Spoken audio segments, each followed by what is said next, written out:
Alors, 5e innovation des trophées de l'innovation du Salon des agricultures de Provence. Remise dans quelques heures de ces trophées. Alors, on reçoit les lauréats qu'on connaît un petit peu parce qu'ils étaient déjà venus l'année dernière, mais pas avec la même chose. Voilà, je reçois Ipsago. Vous en avez peut-être entendu parler. Ils sont bien de chez nous, hein. Ils sont du coin, ils sont du côté d'Aix.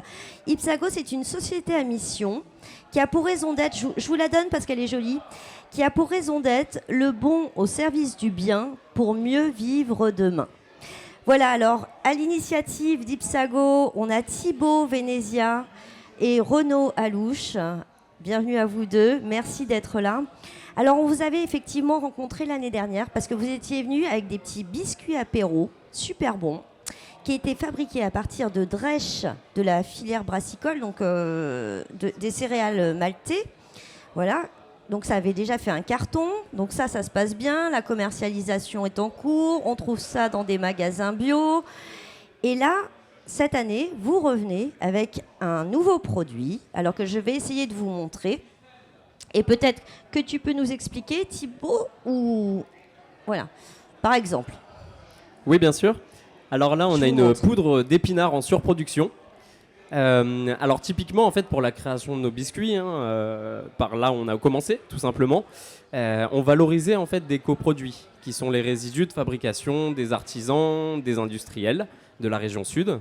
Et on travaille aussi avec des producteurs, effectivement, de fruits et légumes qui ont des fruits et légumes de bout de champ, hors calibre, moches comme on les appelle.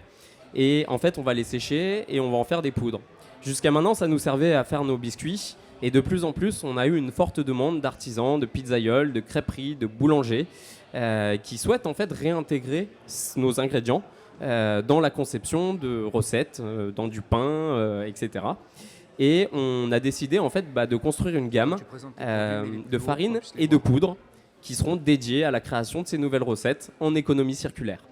Oui, parce que ça, c'est votre truc. Vraiment, l'économie circulaire, la valorisation de coproduits.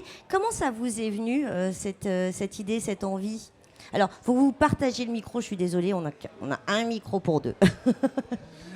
C'est venu vraiment du constat qu'on a fait de départ de vraiment le gaspillage alimentaire, c'est-à-dire à la source. On a constaté qu'un tiers de la production alimentaire était inutilisé dans le monde, et on s'est dit il faut absolument qu'on trouve une solution pour pouvoir le réutiliser à la source, c'est-à-dire nous on connaît le gaspillage alimentaire dans l'assiette, éviter de gaspiller ce qu'on a prévu de manger.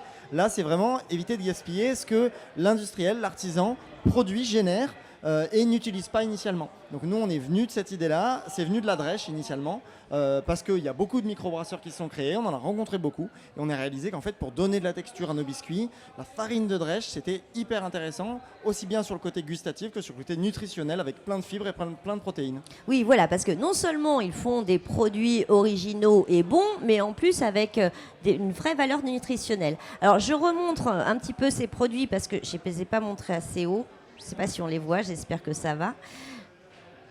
Alors, qu'est-ce que vous nous présentez la nouvelle gamme ? Alors, on va avoir en fait une gamme de farines qu'on va appeler les farines eau, farine au malt, farine au épinard, farine au souchet, qui sont en fait tous des coproduits qu'on va valoriser en ingrédients très intéressants donc sur le plan nutritionnel et gustatif, qui vont apporter en fait beaucoup de fonctionnalités, de nouvelles fonctionnalités, de nouveaux goûts en fait, et le tout de façon très intéressante sur le plan nutritionnel, effectivement, parce que par exemple quand un brasseur fabrique sa bière, qu'est-ce qu'il va chercher dans la céréale maltais ? C'est les glucides en fait, c'est le sucre. Nous, ce qu'on va récupérer, donc la drèche, elle est déchargée en sucre, en glucides, et surtout elle va se charger en fibres et protéines.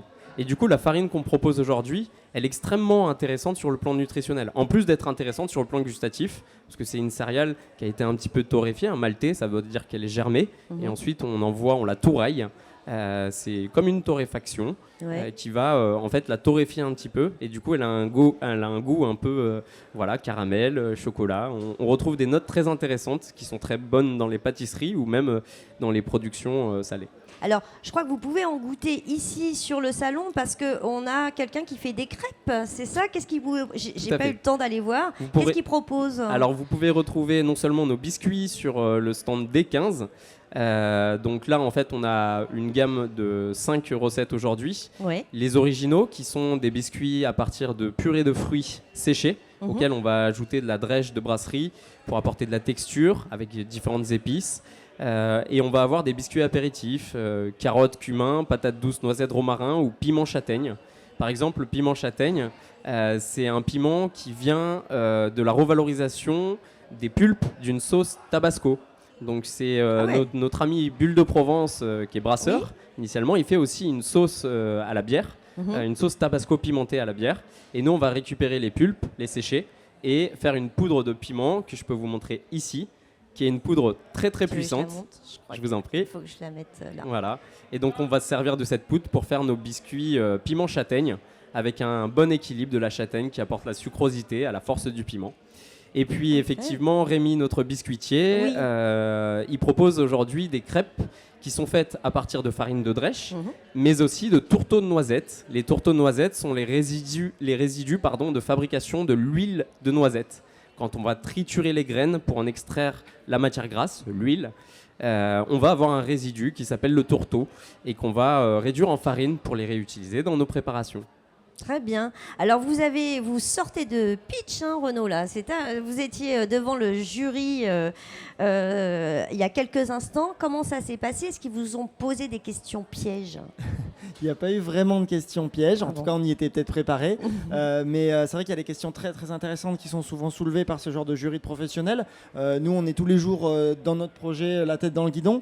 Et parfois, de sortir un petit peu et d'avoir un professionnel qui nous dit « Mais là, est-ce que vous avez pensé à ça ou est-ce que vous avez pensé à ça ?» En général, on l'a en tête, mais pas toujours. Et donc, c'était très, très intéressant de confronter nos idées et ce projet-là à justement ce panel de professionnels et de pouvoir envisager justement les évolutions et les mises à l'échelle. Parce qu'aujourd'hui, on est dans on est des artisans dans le semi-industriel, on va dire.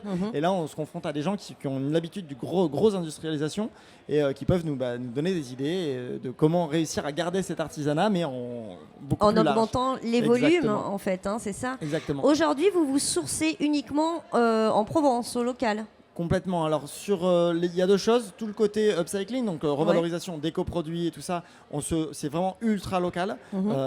Donc, on essaye de sourcer ça à moins de 150 km de notre local de production. D'accord. Et après, pour tout ce qui va être ce qu'on utilise dans nos recettes, mais qu'on doit acheter, il y a quand même quelques petites choses comme ça qu'on doit acheter à droite à gauche. On essaie de le faire vraiment le plus raisonnable possible et le plus local possible aussi.